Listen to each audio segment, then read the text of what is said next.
Big talking point for me today, gents. A lot of this is gonna come around Thiago Alcantara. A lot of people aren't gonna like what we're saying, but look, it's not us that's saying it. Ex-Everton striker Kevin Campbell has claimed that Thiago Alcantara could potentially handed a transfer request, gentlemen, to push through a move back to Barcelona. And no sooner had Xavi Hernandez got his foot in the door than these rumours had started to circulate that Thiago may well be the figurehead, the statesman that Xavi wants to bring in. And look, we'll talk about other potential deals in the making, but on this one, James, what's your gut feeling about this? So my gut feeling about it is that, one, I don't think Thiago is looking to leave Liverpool. That being said, I can understand why he's not as happy as maybe we all could suggest, because he hasn't played as much as, we'd all have hoped for at this point. And of course, injuries have a massive part to play in that. But even like at the start of the season when Harvey Elliott was playing, but then some would also say, but Klopp was easing them back into the team. We know Klopp isn't someone who just rushes people into the team. And if you can't adapt to the manager, then quite frankly, you don't have the discipline to play for Liverpool. So if this is true, and if there is any substance, then maybe it's best Thiago does leave, because if he can't fit with the manager's ambitions, and I'm saying if, because I believe he understands the manager's ambitions, and he knew what he was coming into when he joined Liverpool. The fact that Fabinho never played when he first joined, Robbo never played when he first joined. He knows that you don't just get given your spot at Liverpool. It's got to be earned, and even sometimes that can go against Klopp, because you see it when Mane's having a poor string of games or Robbo's having a poor string of games, and you see decent backups not really being given the chance. That's where it goes against them. But when it comes to first joining, he doesn't really care about your profile, doesn't care about your pedigree. You've got to earn to wear the liver beard, and that's just the way it is, and that's the way I prefer it. So if Thiago was to join Barcelona, do I think it'd be a good signing? Absolutely. He's a world-class player, he's a winner, not to mention what a Barcelona kind of lack in many aspects is winners at the top level, winning Champions Leagues, winning La Ligas in itself, because I don't know how many La Liga winners they've got on their side. Gerrard, Piqué, Sergio Busquets, now Dani Alves, but in the main, the guys that you're looking towards is Pedri, Ansu Fati, these type of figures, which, you just can't expect them to step up at that level to go ahead and win you major trophies. Thiago is brilliant, and I want it to work out for him at Liverpool. I just think it could be a similar case to Naby, where you don't question the talent, you don't question the ability. It's just, will he get the game time?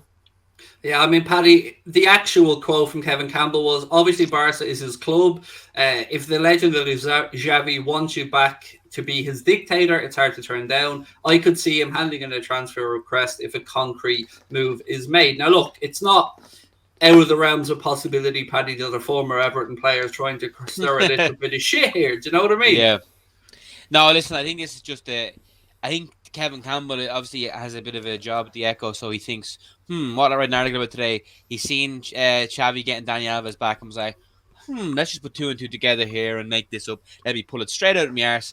It has no substance, and let's be honest, and even if a concrete offer came, Barcelona are paying Dani Alves €1 a week. He's not getting any money. Barcelona have no money.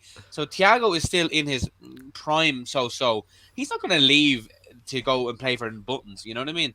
And listen, I think if Thiago was fit and never had an injury problem, he'd be in Liverpool's midfield three every day of the week. So as James said, it's not a question of his ability or his talent, just a question of his fitness levels. And yeah, I just think it's Kevin Campbell speaking out of his arse, to be honest with you.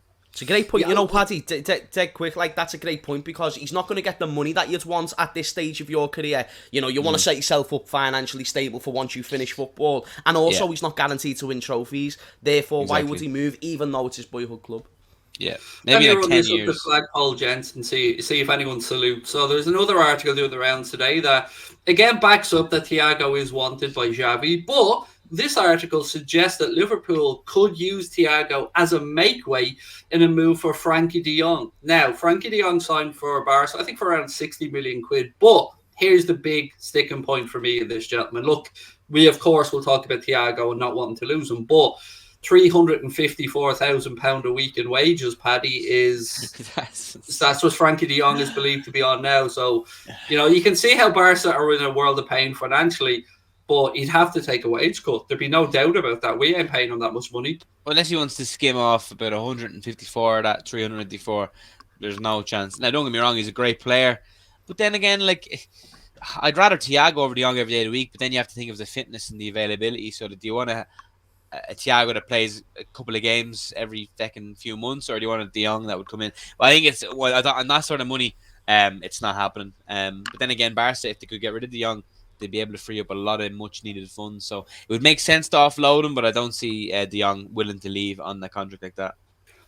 Here's where I'm going with this, James. For me, I think we have to start having a conversation about midfield because, you know, as you rightly said, the conversation about Thiago is not if he's good enough. We know Thiago is good enough. It is, of course, about not just his fitness minutes, but how we can get him onto the pitch and implement him into the midfield.